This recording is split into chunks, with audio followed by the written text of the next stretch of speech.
A União das Casas Espíritas da Zona Norte apresenta O Espiritismo está no ar. Um programa que anuncia, esclarece e consola.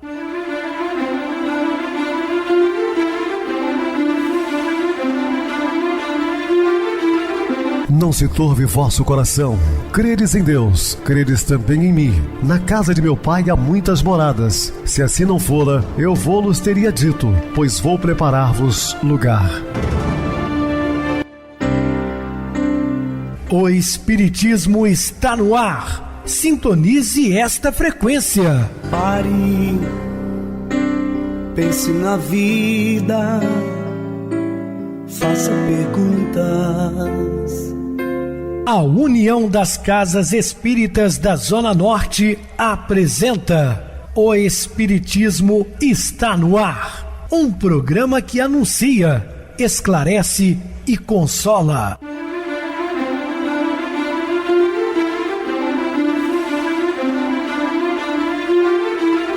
Não se turve vosso coração. Credes em Deus, credes também em mim. Na casa de meu pai há muitas moradas. Se assim não fora, eu vou-los teria dito, pois vou preparar-vos lugar. O Espiritismo está no ar. Sintonize esta frequência. Pare, pense na vida, faça perguntas. Queridos e amados irmãos ouvintes da Rádio Clube FM, também do programa O Espiritismo está no ar, uma onda de amor e luz em seu rádio. Este é um programa que anuncia, esclarece e consola.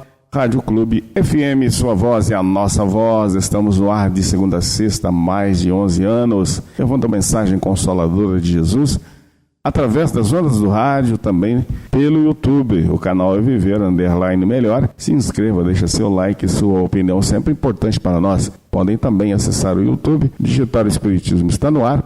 Lá encontrarão vários programas, inclusive o do dia. Eu recebo carinhosamente meu querido amigo, expositor espírita Marcos Ferreira. Uma boa noite, seja muito bem-vindo. Boa noite, Pedrosa, boa noite a todos os ouvintes. Vamos para mais uma noite de estudo. Muita paz, muita luz a todos. Meus irmãos, vamos falar sobre lição de humildade. Dúvidas, entre em contato conosco ligando para o WhatsApp da Rádio Clube FM, 0 operadora 32 999 327758. Para falar comigo, utilize a TIM 98801 2675. Temos também o WhatsApp 98449 49, novamente 59, o e-mail.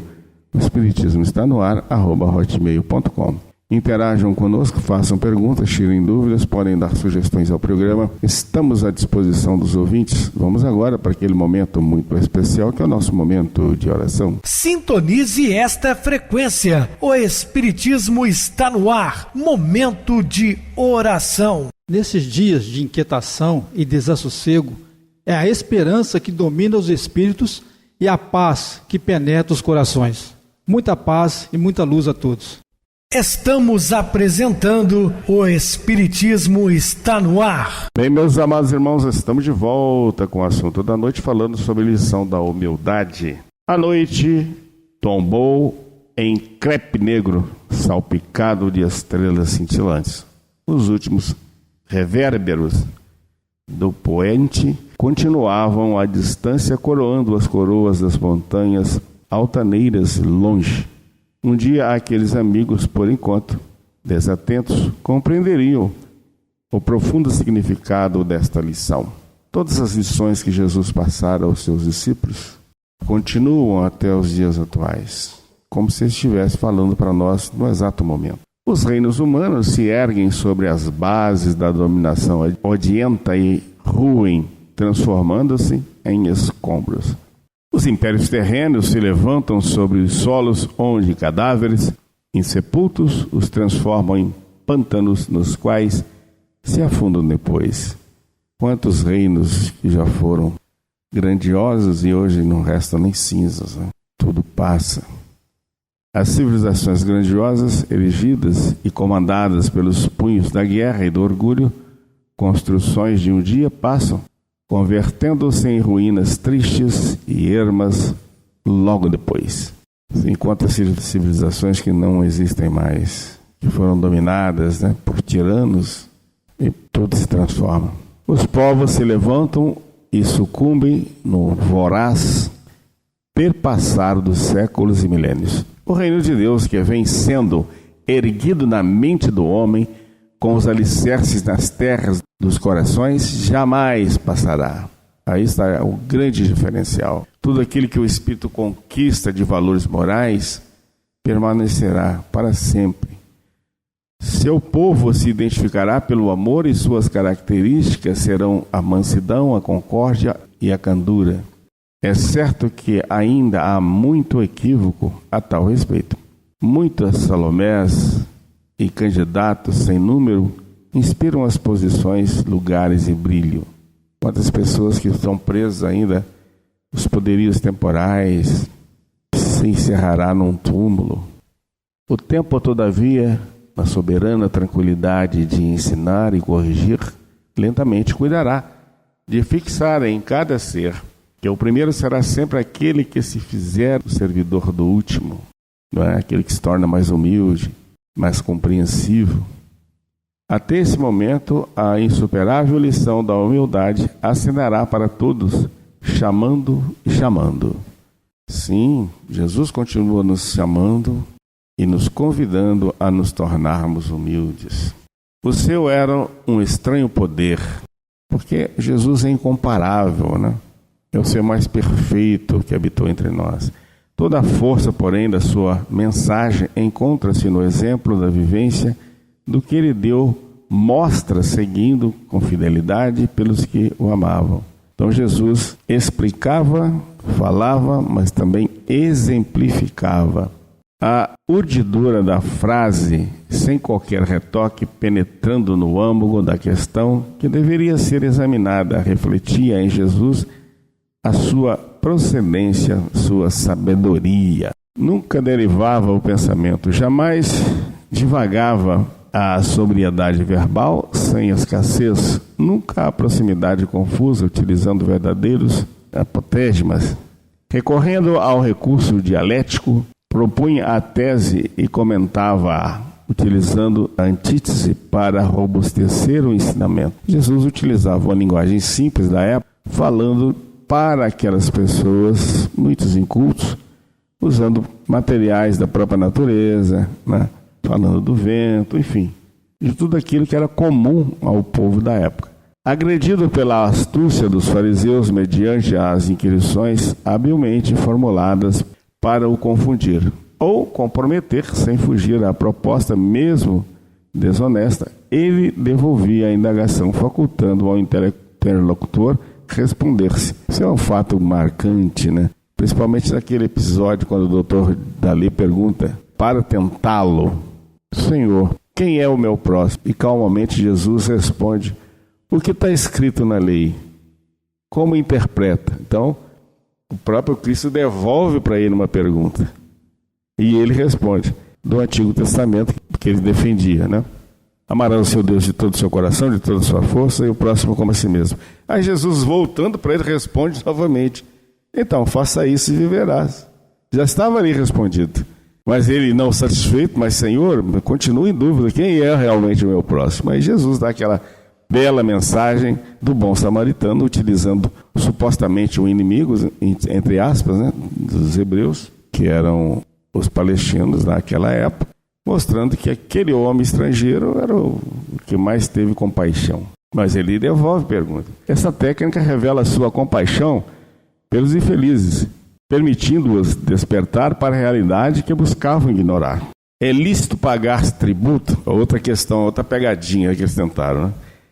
Inquiriram astuciosamente, e ele, pulcro e honrado, redarguiu, tomando uma moeda.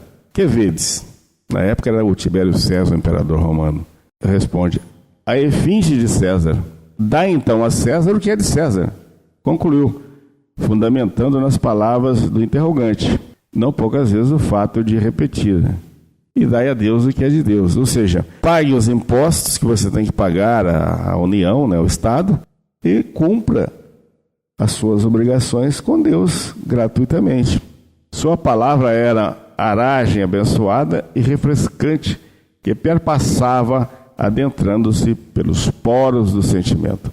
Outras vezes alternava-se, vibrante, verberando o erro, o crime, como o vento forte que afasta os miasmas da atmosfera e purificava o tempo. Eu quero fazer um senão aqui nessa passagem de que o governador romano, Pilatos, cometeu um gravíssimo erro ao condenar Jesus, ou permitir, que ele fosse condenado, por orgulho, por vaidade. Mas Pilatos não tinha nada contra o Cristo, exatamente por causa dessa fala. Dai a César o que é de César. Enquanto todos os judeus eram revoltados contra a coroa romana, Jesus não vai de encontro àqueles que estavam dominando e comandando temporariamente aquela região. E Pilatos, ao saber disso, olha, ele não é o inimigo da coroa. Então ele tinha em mente que Jesus não era um impostor nem um inimigo do Império Romano. Tanto é que ele relata isso a Tibério César. E quando o Cristo foi levado a julgamento, ele por várias vezes tentou dizer, mas eu não encontro nenhuma culpa nesse justo, posso libertá-lo? A intenção dele no primeiro momento era libertar o Cristo, porque ele não via nada que pudesse condená-lo, mas o próprio povo de sua raça pediram a condenação. Inclusive ele fez uma outra proposta já no final, que libertava todo ano na Páscoa um preso, e ofereceu Jesus ou Barrabás. Eles preferiram Barrabás, queriam de todas as maneiras condenar o Cristo injustamente, como fizeram. Mas essa passagem dá a Pilatos a certeza absoluta que Jesus não era inimigo de ninguém, Não poucas vezes o fato se repetir, a sua palavra era aragem abençoada e refrescante que perpassava adentrando-se pelos poros do sentimento. Outras vezes alterava-se vibrante, verberando o erro, o crime, como vento forte que afasta os miasmas da atmosfera e purifica o tempo. Quando seus silêncios selavam-lhe os lábios, um murmúrio de esperanças levantava-se discreto nas vagas áreas, iluminando a melancolia das horas com as suaves claridades do seu amor sem limite. Porque penetraste o cerne das necessidades humanas, o seu era sempre o verbo da misericórdia e da compaixão, aplicado como bálsamo nas feridas abertas das aflições prementes, facultando alegrias por vindouras. Nunca se detinha em frivolidades ou escavava os abismos das almas, aprofundando dores.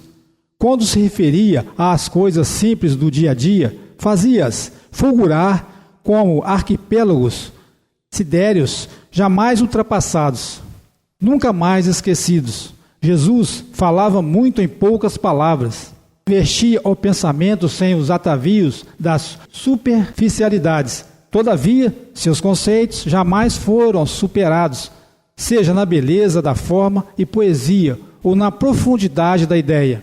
Com o verbo em luz, entreteceu as mais resistentes considerações em torno da vida, consubstanciando os valores transcendentes para que a criatura pudesse superar-se, sublimando as aspirações e fruindo a paz.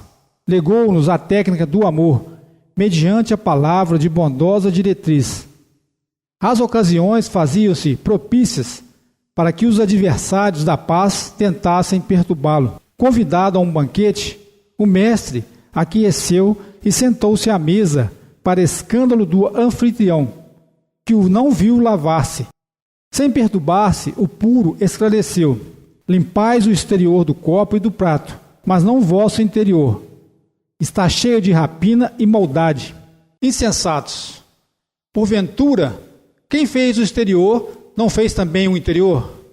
Daí, em esmolas, o que está no copo e no prato, e eis que todas as coisas vos são limpas. De forma alguma compactuava com as conveniências sociais advindas da pusilanimidade, por considerar a vida integral, sem as ardilosas injunções do engodo terreno. Valorizando o espírito eterno, buscava sempre retirá-lo do anestésico da ilusão. Não obstante, compreendia o caído e o atormentado, soerguendo-os com o estímulo da esperança. O hipócrita é gerador de incontáveis males, para si mesmo e para os outros, fomentando prejuízos e desequilíbrios na economia sociomoral da terra. Terapeuta excepcional, Jesus foi severo para com eles, que não entenderiam outra linguagem. Dedicou-lhes, por isso mesmo, a trágica litania dos ais, que ainda repercute na acústica do mundo e que os incursos procuram não ouvir. Ai de vós, fariseus, porque dais o dízimo da hortelã, da arruda e de todas as hortaliças e desprezais a justiça e o amor de Deus. Estas coisas, porém, deveis fazer sem omitirdes aquelas. Ai de vós, fariseus, porque gostais das primeiras cadeiras nas sinagogas e das saudações nas ruas. Ai de vós, porque sois semelhantes aos túmulos que não aparecem, sobre os quais andam os homens sem o saberem. Não havia piedade na voz, antes compaixão no sentimento. E porque se apresentasse falsamente incluído, pressupondo-se melhor, reagiu um doutor da lei, crendo-se insultado, embora não fugindo à regra. Sem o temer, prosseguiu o Senhor: há de vós, também doutores da lei, porque carregais os homens com fardos difíceis de suportar, enquanto sequer com o dedo vosso os tocais. Ai de vós, porque erigis os túmulos dos profetas que vossos pais mataram. Assim, dais testemunhos e consentis nas obras de vossos pais, porque eles os mataram, porque tirastes a chave da ciência. Vós mesmos não entrastes num conhecimento perfeito e impedistes aos que entravam. A triste melodia provocou-lhes a ira, armando-lhes a consciência entenebrecida para calar aquela voz. A trama contra a verdade corporificou-se e prossegue até hoje, ainda dominando por enquanto, fazendo vítimas, porém aos seus famanazes vitimando, prometem o que não possuem e aparentam o que não são, na vergonha, fragilidade do lobo carnal, que transitam fatuos, sem poderem fugir à noite do túmulo, nem à madrugada do amanhecer. A litania dos ais permanece severa, verberando a mentira e concitando o homem à renovação, enquanto é tempo, porque logo mais já será tarde demais. O de Jesus era, sim, um estranho poder, a verdade. À medida que os acontecimentos faziam-se conhecidos, acercavam-se do Mestre os mais diversos tipos humanos. A notoriedade atrai os aventureiros e os estúpidos, os astutos e os simples. Cercam as pessoas que se celebrizam no conceito geral. Por essa ou aquela razão, curiosos e interessados em recolher favores, benefícios, desfrutando as regalias, aparecendo-lhes ao lado. Eram aqueles, como hoje, dias difíceis. O homem deseducado procura ser lobo do homem, esquecido da divina paternidade que todos fezam irmãos, porque convivem o explorador com o explorado, o senhor com o escravo, o sadio e o doente, o rico e o pobre, os injustiçados e os cobradores. Chegavam ao Senhor todos os tipos de problemas, quase sempre ocultando paixões mesquinhas, ambições subalternas. Uns tentavam-no para o experimentar, outros para vê-lo cair na antipatia farisaica ou romana.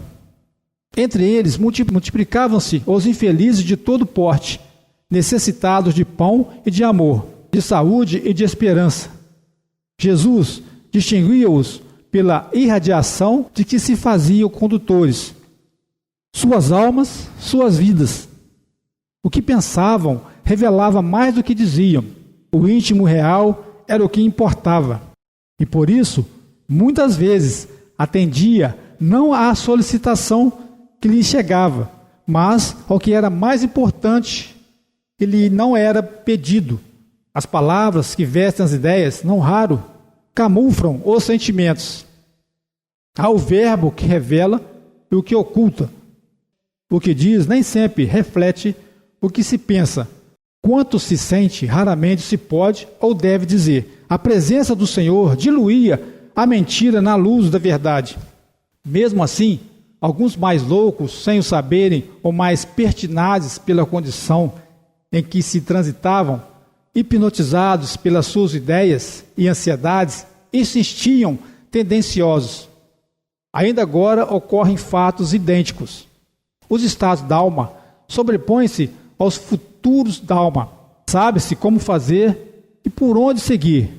No entanto, fica-se onde melhor agora comprar-se, sem esforço por avançar. Os meses de mais intensa pregação deveriam ensinar aos milênios futuros, a fim de que os problemas do porvir já se apresentassem equacionados desde então, isto é, o que viesse a ocorrer já houvesse de alguma forma acontecido e ensinado como se deveria agir corretamente. A decisão é o passo importante para o cometimento. Atuar com acerto exige hábito de reflexão e estado de vigilância. Nem sempre a questão se apresenta conforme é. Saber identificar o seu lado oculto representa discernimento claro e rápido. Um homem aproximou-se de Jesus na agitação das atividades, em meio à multidão, e apresentando-se como vítima, solicitou: Mestre, manda que meu irmão reparta comigo a herança. O amigo relanceou o olhar pelo povo ansioso e, lamentando o pedido que fora feito, respondeu: Homem, que me constitui juiz ou partidor entre vós? Aquela era a oportunidade da divina herança, dos bens que não se consomem, nem passam de mão, não sendo usurpados, jamais perdidos. O interlocutor pensava, ambicionava as moedas, que se gastam e geram ódios, despertam cobiça, levam à morte. Após refletir no silêncio que a interrogação impôs, natural, prosseguiu chamando a atenção de todos. Olhai e guardai-vos de toda avareza, porque a vida de um homem não consiste na abundância das coisas. A vida em si mesma é simples. Os atavios e complexidades perturbavam-lhe a marcha natural, dando margem a dissabores, receios e ansiedades desnecessários. O indispensável é de fácil aquisição e não exaure. O supérfluo aflige e enlouquece. A ganância armazena em poucas mãos o que há falta em muitas bocas e responde pela miséria econômica da sociedade. A miséria moral dos que retém não se enriquece de paz na razão em que mais possui. Assim, considerando o mestre narrou: as terras de um homem rico produziam muito fruto. Ante a abundância pensava consigo: que hei de fazer? Pois que não tenho onde os recolher. Concluiu: derrubarei os meus celeiros e os construirei maiores, aí guardando toda a colheita e os meus bens, dizendo à minha alma: tens muitos bens em depósito para largos anos. Descansa, come, bebe, regala-te. Mas Deus disse-lhe: insensato, essa noite te exigirão a tua alma. E as coisas que ajuntaste, para quem serão? Assim é aquele que entesoura para si e não é rico para com Deus. A urna de luz, que é a parábola, guarda a essência do ensino que se faz vida duradoura, determinando os objetivos essenciais do comportamento humano. Quem dá possui mais do que aquele que acumula. O socorro que se movimenta produz bens eternos que se espalham pelo caminho em sombras, deixando claridade em bênçãos. Feliz é o doador, enquanto permanece desventurado quem asfixia em cofres e armazéns. A avareza mata em volta e enlouquece o avaro. Sabia o Jesus que, possuidor de todos os bens, viveu em simplicidade e renúncia, repartindo as dádivas da saúde perfeita e da paz, as mais importantes para uma vida feliz. Muito bem, Marcos, bem explicado. Vamos agora para o intervalo musical, a seguir a nossa oração final. Uma importante lição.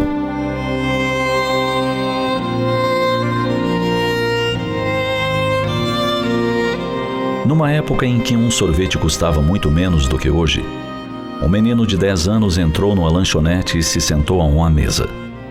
Uma garçonete colocou um copo d'água na frente dele. "Quanto custa um sundae?" ele perguntou. 50 centavos, respondeu a garçonete.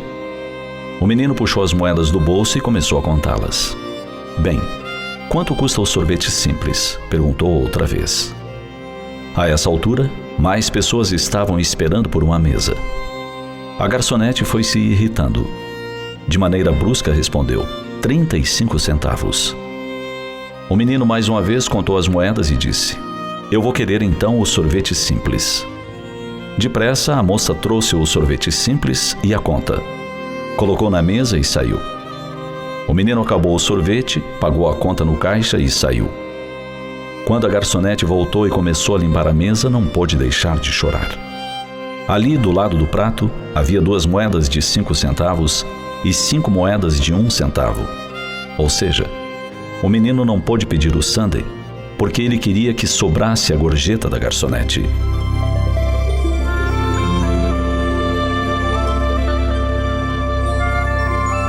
Ser grato aos que nos servem é um dever, tanto quanto servir com alegria. Quem serve deve mostrar gratidão pela oportunidade do trabalho. Quem é servido deve demonstrar gratidão pelo serviço do outro, de que necessita. Afinal, todos somos na Terra dependentes uns dos outros. Já imaginou em que se transformaria o panorama do mundo sem a contribuição de faxineiros, pedreiros, carpinteiros, jardineiros? O que seria do hospital com médicos, enfermeiras e gente especializada nos laboratórios se faltasse a faxina para garantir a limpeza? Como poderia garantir a qualidade dos seus pães e doces, o padeiro, sem o concurso do produtor que lhe entregasse a farinha de boa qualidade? De que valeria o trabalho muito bem pensado e estruturado de engenheiros e arquitetos, se faltasse a preciosa mão de obra de serventes e carpinteiros? Em todo lugar, sempre dependemos uns dos outros. O que abre a loja e expõe a mercadoria necessita do cliente que observe, goste e compre. Clientes e vendedores, patrões e empregados, superiores e subordinados, necessitamos e muito uns dos outros. Não podemos sobreviver, muito menos viver uns sem os outros. Por isso, a melhor técnica é nos unir, dar as mãos, valorizarmos-nos uns aos outros e sermos gratos pela oportunidade de servir e receber serviços.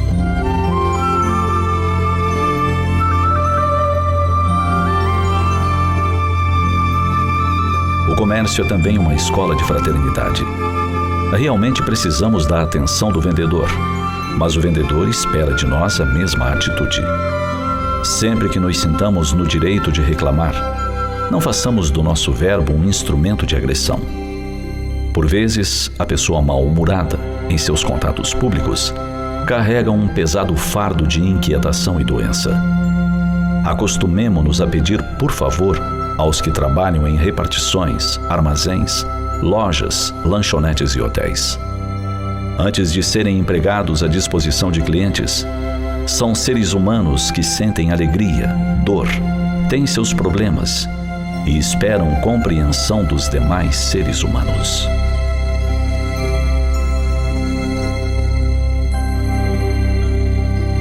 Sintonize esta frequência. O Espiritismo está no ar. Momento de oração. Queridos irmãos em Cristo, a dor purifica, o sofrimento redime. A dor quebra os excessos, o sofrimento lapida as pontas. A dor corta as arestas, o sofrimento ensina o caminho. Então, meus queridos irmãos, muitas vezes se faz necessário a dor e o sofrimento, por ser a maior alavanca para o crescimento espiritual. Porque através desses sentimentos, nós buscamos a Deus, nosso Pai, a espiritualidade, Jesus, nosso Mestre maior. Eles estão sempre de braços abertos, aguardando por nós. Eu já visto que Jesus fez esse convite há 2000 anos Vinde a mim todos vós cansados e oprimidos, que eu vos aliviarei. Contemos sempre com a presença amorável do Mestre. Que assim seja, graças a Deus. Meu querido irmão Marcos, suas despedidas. Boa noite, Pedrosa. Boa noite a todos os ouvintes. Grato pela oportunidade. E que possamos, meus irmãos e irmãs, viver esses ensinamentos de hoje no nosso dia a dia. Muita paz a todos. Uma boa noite para você, Marcos. Muito obrigado pelo apoio aqui no programa. Boa noite também a todos os amados irmãos ouvintes do YouTube, internautas do Brasil e do exterior, nossos irmãos da Zona Norte de Juiz de Fora que nos acompanham com a rádio local 87,9, Rádio Clube FM. Continue ligados ouvindo a nossa próxima atração, o programa Batidão com o DJ Tico, a seguir na voz de Ailton Moreno, o Encontro Central.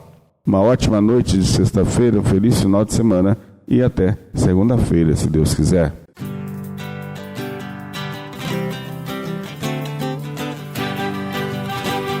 A União das Casas Espíritas da Zona Norte apresentou O Espiritismo Está no Ar, anunciando o Evangelho de Jesus, esclarecendo sua mensagem, consolando corações.